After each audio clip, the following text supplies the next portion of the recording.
केंद्र सरकारकडनं सीए कायद्याची अधिसूचना जी आहे ती जारी करण्यात आलेली आहे। एकंदरीतच लोकसभा निवडणुकीच्या दृष्टीने भारत सरकारकडनं सीए कायद्याची जी आहे ती घोषणा करण्यात आलेली आहे। गेल्याच आठवड्यात देशाचे गृहमंत्री अमित शहा यांनी जो आहे तो लोकसभा निवडणुकीपूर्वी देशात सीए कायदा लागू होईल अशी मोठी घोषणा केली होती आणि आज देशाचे पंतप्रधान नरेंद्र मोदी हे सुद्धा मोठी घोषणा करतील अशी माहिती येत होती, परंतु ही घोषणा जी आहे ते मोदींकडनं होण्याआधीच जी आहे ती केंद्र सरकारकडनं आज अधिसूचना जारी करण्यात आलेली आहे आणि सीए कायद्याची अंमलबजावणी जी आहे ती आजपासून देशभरात सुरू होतीये असं एकंदरीतच जे आहे ते स्पष्ट झालेलं आहे। आपण जर या कायद्याबद्दल बघितलं तर पाकिस्तान, बांगलादेश आणि अफगाणिस्तान या 3 देशांमधील अल्पसंख्याक जे नागरिक आहेत त्यांना भारताचं नागरिकत्व देण्याची तरतूद जी आहे ती या कायद्यामध्ये होती। 2019 साली जो आहे तो केंद्र सरकारने हा कायदा आणला होता। 11 डिसेंबर 2019 मध्ये राज्यसभेत पहिल्यांदा या विधेयकाला मंजुरी मिळाली, त्यानंतर लोकसभेत मंजुरी मिळाल्यानंतर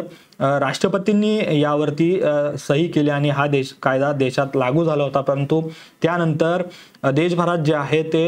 या कायद्याविरोधात मोठ्या प्रमाणात आंदोलन झालं। काँग्रेसने सुद्धा किंवा इतर विरोधी पक्ष होते त्यांनी सुद्धा या कायद्याला विरोध केला होता। एकंदरीतच या कायद्याचं उद्दिष्ट असं होतं की 31 डिसेंबर 2014 पूर्वी बांगलादेश असेल, पाकिस्तान आणि अफगाणिस्तान या 3 देशांमधून हिंदू, शीख, जैन, बौद्ध, पारशी आणि ख्रिश्चन या छळ झालेल्या आणि गैर मुस्लिम स्थलांतरितांना म्हणजे मुस्लिम सोडता जे बाकीचे धर्मीय आहेत ज्यांचा छळ या तिन्ही देशामध्ये होतोय त्या लोकांना किंवा त्या नागरिकांना भारताचं नागरिकत्व प्रदान करण्याबाबत जो आहे तो हा कायदा करण्यात आला होता आणि यावरूनच जे आहे ते काँग्रेस आणि इतर महत्त्वाच्या पक्षांनी भाजपवरती किंवा विद्यमान केंद्र सरकारवरती आगपाखड केलेली आपल्याला पाहायला मिळाली होती। हा कायदा लागू झाल्यानंतर सुद्धा दिल्लीमधलं शाहीन बाग जे आहे ते येथे मोठ्या प्रमाणात जे आहे ते आंदोलन झालं आणि त्यानंतर हा कायदा काही तात्पुरत्या काळापुरता लागू न करण्याचा निर्णय केंद्र सरकारने घेतला होता। दरम्यान कोरोनाच्या कालावधीमध्ये जे आहे ते या आंदोलनाला जे आहे हे आंदोलन सुद्धा सुरू होतं। नंतर कोविडची लाट वाढल्यानंतर हे आंदोलन काहीसं स्थगित झालं, परंतु ठिकठिकाणी जी आहे ती देशभरात या कायद्या संदर्भात निदर्शनं होत होती आणि कोरोनानंतर जेव्हा हे आंदोलन शांत झाल्यानंतर आता पुन्हा निवडणुकीच्या तोंडावरती केंद्र सरकार काहीतरी मोठा निर्णय घेणार असं जे आहे ती अमित शहा यांनी घोषणा केली होती। गेल्याच आठवड्यात लोकसभा निवडणुकीची आचारसंहिता जाहीर होण्यापूर्वी सीए कायदा लागू होईल अशी घोषणा अमित शहा यांनी केलेली होती, कारण या संपूर्ण कायद्याची जबाबदारी जी आहे ती देशाचे गृहमंत्री अमित शहा यांच्यावरती राहिली होती। त्यांनीच संसदेच्या दोन्ही सभागृहात जे आहे हे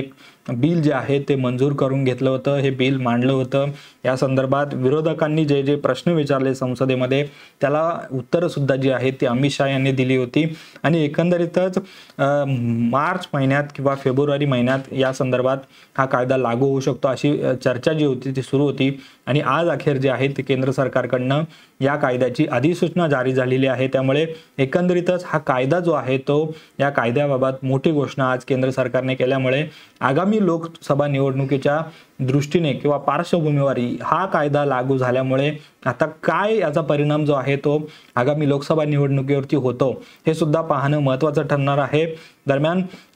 काँग्रेसचे नेत्यांनी यावरती टीका करत असताना अमित शहा यांनी असं सांगितलं होतं की शेजारच्या देशातील पीडित अल्पसंख्याक नागरिकांना नागरिकत्व देण्याचे वचन जे होते ते काँग्रेसने दिले होते, परंतु जेव्हा देशाचे विभाजन झाले होते तेव्हा तेथे अल्पसंख्याकांचा छळ होत होता आणि त्यावेळी सर्वांना भारतात पळून यायचे होते, तेव्हा काँग्रेसनी जे आहे ती नागरिकत्व दिली नाही आणि आता तो कायदा जो आहे तो आम्ही अंमलात आणणार आहे असं जे आहे ते अमित शहानी या संदर्भात ज्यावेळेस संसदेत हा कायदा मंजूर झाला 11 डिसेंबर 2019 रोजी त्यावेळेस जी आहे ती घोषणा या संदर्भात केली होती आणि आज अखेर जो आहे तो या संदर्भातली अधिसूचना केंद्र सरकारने जाहीर केल्यामुळे आता सीए कायदा देशभरात लागू झालेला आहे असं स्पष्टपणे सांगता येईल। दरम्यान या होत्या आजच्या दिवसभरातील महत्त्वाच्या बातम्या। त्यातली सगळ्यात महत्त्वाची बातमी जी होती ही केंद्र सरकारची सीए